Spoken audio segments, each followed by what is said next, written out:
हरि ओम இன்னைக்கு துவாதசி நேத்திக்கு ரமா ஏகாதசி அதை பத்தி நான் பேசியிருந்தேன். இன்னைக்கு துவாதசி.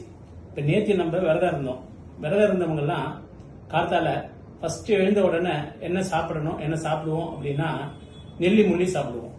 நெல்லி முள்ளிங்கிறது இதுதான். இது தெரியாதவங்களுக்காக காட்டுறேன், நிறைய பேருக்கு தெரியும். இது நெல்லிக்காய காய வச்சதுதான் நெல்லி முள்ளின்னு சொல்றது. சரியா? இப்போ இந்த நெல்லி முள்ளியை சாப்பிடும்போது என்ன ஆகும்? குடல் நல்லா சுத்தமாகும், குடல்ல இருக்கக்கூடிய அசுத்தங்கள் வெளிப்படும், கான்ஸ்டிபேஷன் இருக்காது.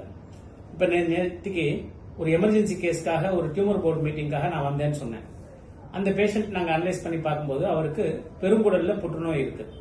இந்த பெருங்குடல்ல புற்றுநோய் இருந்ததுன்னா என்ன காரணம் அப்படின்னா நிறைய காரணங்கள் சொல்லலாம்.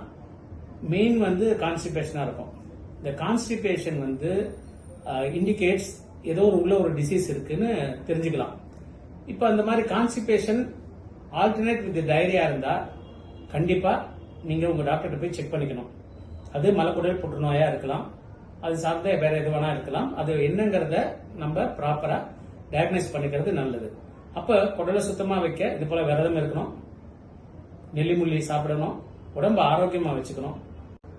உங்களுடைய டாக்டரை மீட் பண்ணுங்க. இப்ப எங்கள்கிட்ட வரும்போது நாங்க என்ன பண்ணுவோம்னா டியூமர் மார்க்கர்ஸ் சொல்லக்கூடிய டெஸ்டுகள் எடுப்போம். அதை தவிர ஒரு ஸ்கேன் பண்ணி இவங்களுக்கு கேன்சர் நோய் வருமா அப்படிங்கறத முன்கூட்டியே நம்மளால கண்டுபிடிக்க முடியும். நீங்க உங்க டாக்டர் கன்சல்ட் பண்ணுங்க. எல்லாரும் ஆரோக்கியமா இருங்க.